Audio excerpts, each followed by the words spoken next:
वृंदा इतनी बड़ी पतिव्रता थी कि वो मरता ही नहीं था जालंधर। तब भगवान नारायण ने तुलसी माता के पास आए जालंधर का रूप बनाकर। वहां शंकर जी की लड़ाई चल रही थी जालंधर से, युद्ध, और यहां भगवान आए और जालंधर बन करके। तो वृंदा ने कहा आपने युद्ध जीत लिया? बोले हाँ। अब वो युद्ध जीत गए तो दोनों पति पत्नी आपस में वो रमण के लिए जाने लगे। और जहां दोनों पति पत्नी रमण की ओर गए तो उसने एक दीपक जला रखा था वृंदा ने कि ये दीपक बुझ जाएगा तो मान लूंगी कि मेरा पति नहीं है। अब वो दीपक बुझ गया क्योंकि वहां शंकर जी ने मार दिया जालंधर को। तो वृंदा ने कहा कि आप कौन हैं? तब भगवान अपने विष्णु रूप में प्रकट हो गए। प्रभु, आप हमारा पातिव्रत धर्म नष्ट करने आए हैं। आप तो सारी स्त्रियों के पातिव्रत धर्म को बचाते हो, आप हमारा नष्ट कर रहे हैं। अच्छा बताओ, भगवान विष्णु ने क्यों माता वृंदा के पातिव्रत धर्म को नष्ट किया? क्यों? क्योंकि लोगों को जानकारी अधूरी है, इसलिए ना लोग अधूरी बातें करते हैं। आपको मैं जानकारी पूरी दे दूं। जब वृंदा का विवाह जालंधर से नहीं हुआ था, उसके पहले हजारों वर्षों तक वृंदा ने तपस्या की थी और तपस्या में वरदान मांगा था कि मैं भगवान विष्णु की पत्नी बनूं। अब भगवान विष्णु की पत्नी तो भगवान विष्णु को प्रसन्न किया। भगवान आए, क्या वरदान चाहिए? बोले मुझे आपकी पत्नी बनना है। भगवान बोले अच्छा बन जाना, पर जाओ अभी तुम जालंधर की पत्नी बन जाओ। तो भगवान के आदेश से वृंदा ने जालंधर से विवाह किया और जालंधर जब मारा गया तो भगवान ने पति बन करके रक्षा की।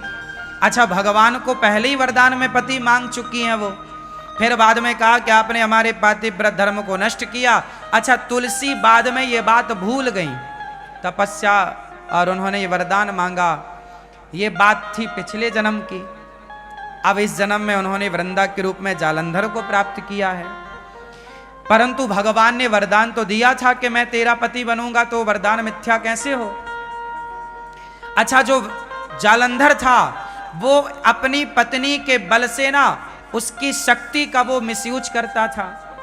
वो पत्नी के व्रत से इतना बड़ा बलशाली हो गया, मरता ही नहीं था। सोचिए, शंकर जी नहीं मार पा रहे थे उसे, तो वो अपनी शक्ति, और मार क्यों नहीं पा रहे थे? क्योंकि पत्नी का पातिव्रत था, और जहां पातिव्रत धर्म मिल जाए तो पति कई गुना शक्तिशाली है, तो मरा नहीं वो। तब भगवान को आना पड़ा कि तेरा पति गलत कर रहा है, समाज को परेशान कर रहा है, अपनी शक्ति का मिसयूज। इसलिए भगवान ने जन कल्याण के लिए वृंदा के पातिव्रत को नष्ट किया। फिर वृंदा ने श्राप दिया कि आपने पत्थर बन करके मेरा पातिव्रत धर्म नष्ट किया, जाओ आप पत्थर की शिला हो जाओ। तो भगवान बोले तथास्तु, यदि मैंने तुम्हारा बिगाड़ा है तो तुम बिल्कुल मुझे दंड दे सकती हो, तुम्हारा श्राप शिरोधार्य है।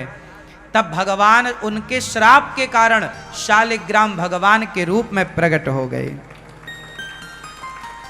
ये शालिग्राम भगवान की उत्पत्ति है।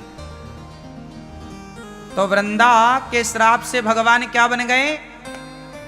जोर से, क्या बन गए? शालिग्राम बन गए।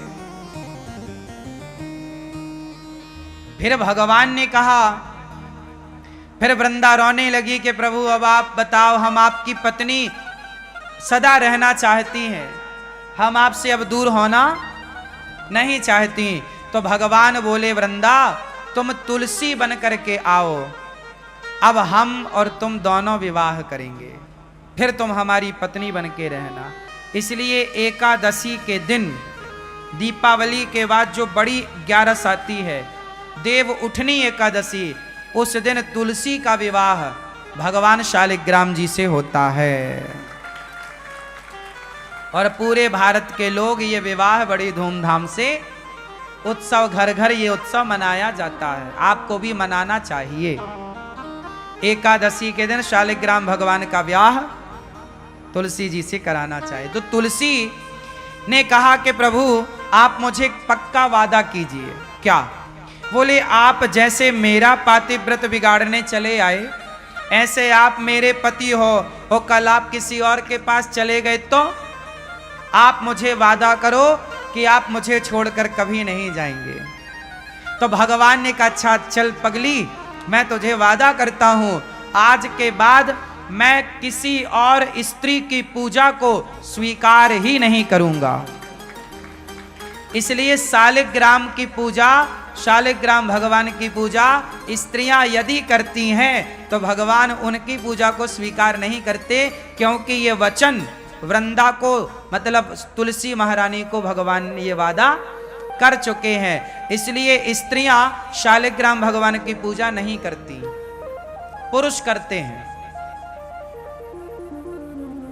अब आप सवाल कर सकती हो कि क्यों नहीं करते हम? अरे तुलसी जी ने प्रॉमिस लिया है भाई, वचन लिया है, उन्हें डर है कि कहीं आप भी भगवान को तिरछी नजर से ना देख लो।